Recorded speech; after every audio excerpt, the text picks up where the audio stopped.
Morning. Sarvodaya intermediate college Bedupatti Pratapgarh online class में एक बार फिर से आपका स्वागत है। क्लास 10 ग्रामर के कोर्स में हम आपको पढ़ा रहे थे। कल हमने आपको बताया कि सब्जेक्ट के पार्ट्स और सब्जेक्ट के जो टाइप्स थे उनके बारे में। आज हमारा अगला जो टॉपिक है, अगला जो जिस बिंदु पर हम आगे बढ़ेंगे वो है प्रेडिकेट।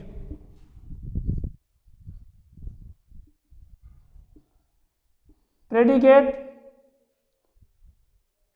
कितना बड़ा हो सकता है, क्या क्या चीज़ें प्रेडिकेट में आ सकती हैं, उसके बारे में हम आपको बताएंगे। हम आपको चार्ट के माध्यम से समझाते जाएंगे। जो पहला चार्ट है उसमें आप देखिए, पहला चीज़ तो ये है कि एक सब्जेक्ट हो वाक्य में एक सब्जेक्ट हो और प्रेडिकेट में सिर्फ एक वर्ब हो, जो इंट्रांजिटिव वर्ब हो, जो अकर्मक हो, जिसका ऑब्जेक्ट ना लगा हो। जैसे ये हुआ सब्जेक्ट, ये हुआ प्रेडिकेट। आज हम इस पोर्शन को, प्रेडिकेट वाले हिस्से को बढ़ाते जाएंगे धीरे धीरे। आपने देखा ये सब्जेक्ट है, जैसे ही रन्स में ये सब्जेक्ट हुआ और ये रन्स क्या है, वर्ब है। प्रेडिकेट में सिर्फ वर्ब हो, अर्थात क्या जाने हम, अर्थात हमने जाना कि प्रेडिकेट सिर्फ वर्ब से भी एक इंट्रांजिटिव वर्ब से भी हो सकता है। ऐसा भी हो सकता है कि वाक्य में, सेंटेंस में प्रेडिकेट के हिस्से में सिर्फ एक इंट्रांजिटिव वर्ब रहे और वही पूरा प्रेडिकेट का काम करे। पहली चीज़। फिर दूसरी चीज़ आती है, हम इसको दूसरा चार्ट पढ़ाएंगे। दूसरी बात यह है कि जो आपका प्रेडिकेट है, वो वाक्य का जो प्रेडिकेट है, प्रेडिकेट में बढ़ भी सकता है। प्रेडिकेट में ऐसा भी हो सकता है कि एक वर्ब हो और एक आपका ऑब्जेक्ट हो।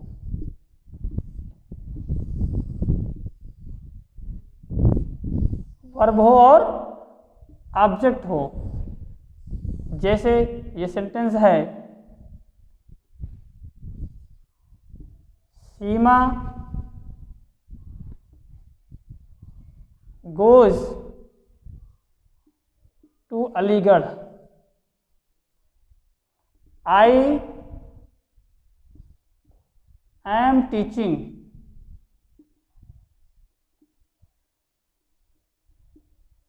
English. I am teaching English. अब आपने क्या देखा? आपने देखा कि प्रेडिकेट के हिस्से में और भी चीज़ें, क्या क्या चीज़ें हो सकती हैं प्रेडिकेट में, और क्या पार्ट्स और क्या हो सकते हैं। प्रेडिकेट के पार्ट में एक वर्ब हो सकती है और एक ऑब्जेक्ट हो सकता है। इतने से भी प्रेडिकेट हो सकता है, अर्थात प्रेडिकेट के हिस्से में ये चीज़ें भी आती हैं।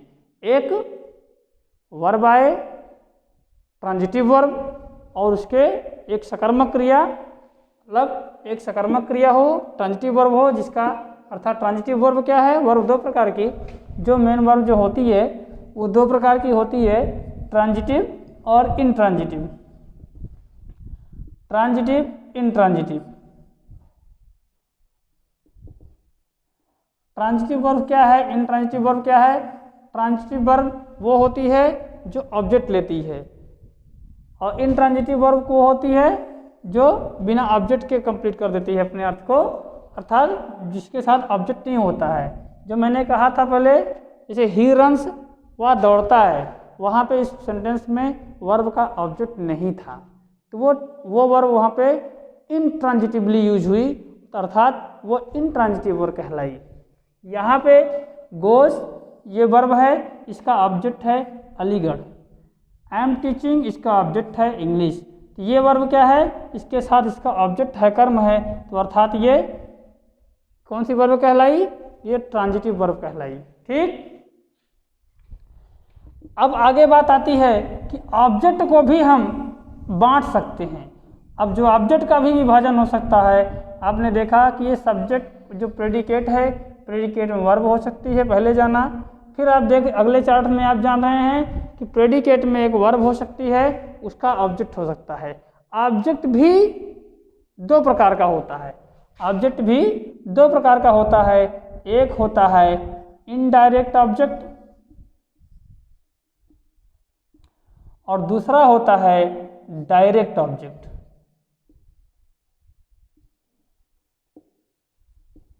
इनडायरेक्ट ऑब्जेक्ट और दूसरा डायरेक्ट ऑब्जेक्ट, ये चीजें भी हो सकती हैं।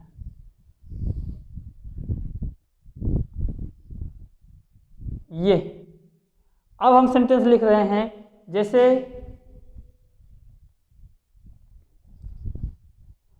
Radha gave him, Radha gave him a bouquet,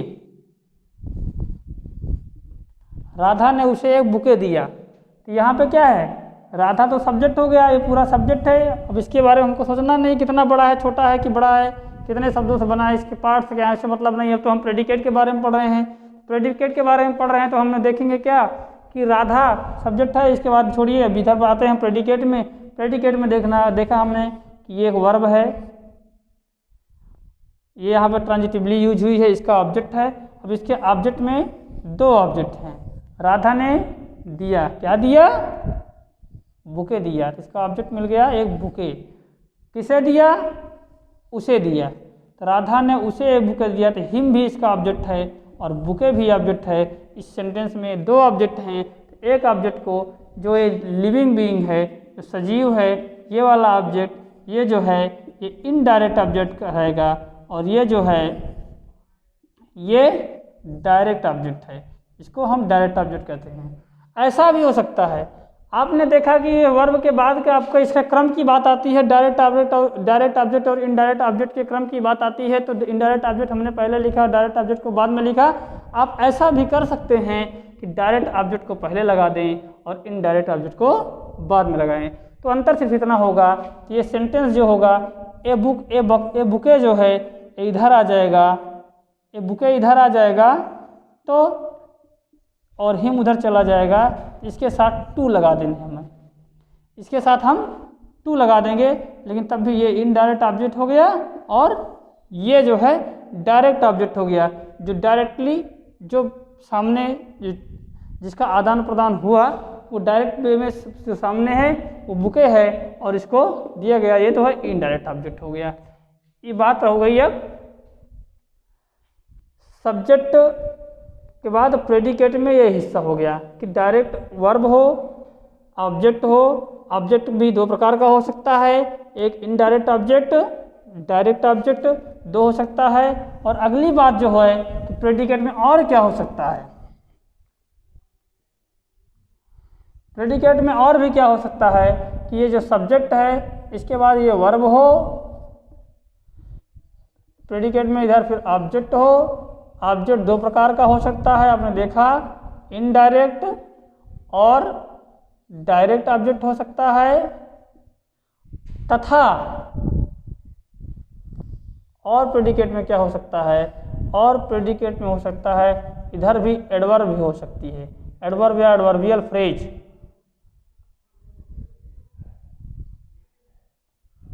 adverb या एडवर्बियल फ्रेज भी इधर जुड़ सकता है। जैसे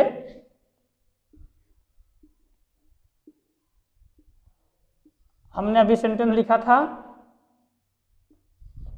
इसको चार्ट से आप क्या समझ रहे हैं, इस चार्ट जरा समझिएगा आप लोग। ये सब अर्थात कोई भी सेंटेंस है, कोई ये सेंटेंस है, सेंटेंस के ये दो पार्ट्स हुए, एक पार्ट हुआ सब्जेक्ट, एक प्रेडिकेट। अब यहाँ सब्जेक्ट की बात छोड़ दिए हम, अब यहाँ प्रेडिकेट के बारे में पढ़ रहे हैं। सब्जेक्ट जो है प्रेडिकेट के यहाँ एक पार्ट वर्ब का हुआ, दूसरा ऑब्जेक्ट का हुआ, तीसरा एडवर्बियल फ्रेज या एडवर्ब का हुआ।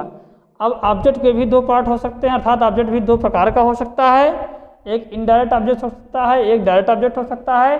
तो अब अगर इससे सेंटेंस बनाएंगे हम तो क्या क्या चीज़ें किस प्रकार लिखा जाएगा, किस क्रम में लिखा जाएगा, इस क्रम में क्या लिखा जाएगा। जैसे वही मैंने अभी सेंटेंस लिखा था, Radha gave him a bouquet yesterday. अब ये यस्टरडे क्या है, ये यस्टरडे है यहाँ पे एडवर्ब है। क्या है, यस्टरडे जो है यहाँ पर एडवर्ब है। कौन सा एडवर्ब है, एडवर्ब ऑफ टाइम।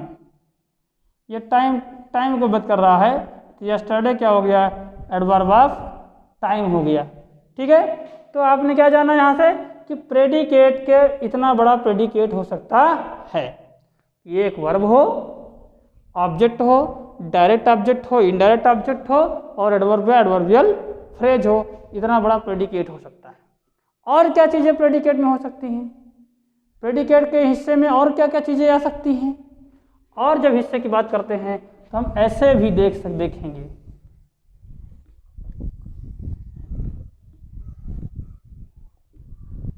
कि वर्ब हो, उसके बाद कॉम्प्लीमेंट हो। क्या हो, कॉम्प्लीमेंट हो।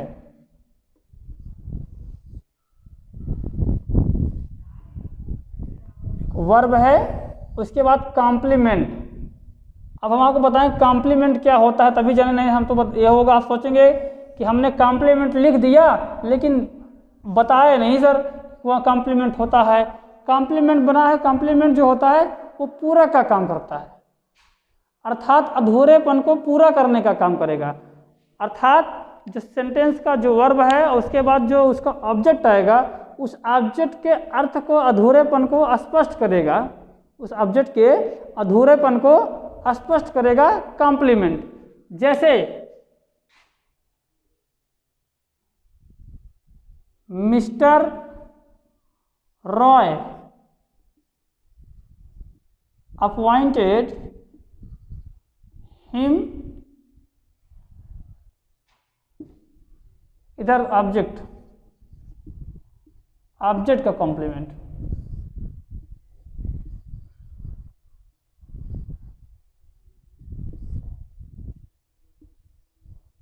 Mister Roy appointed Rohan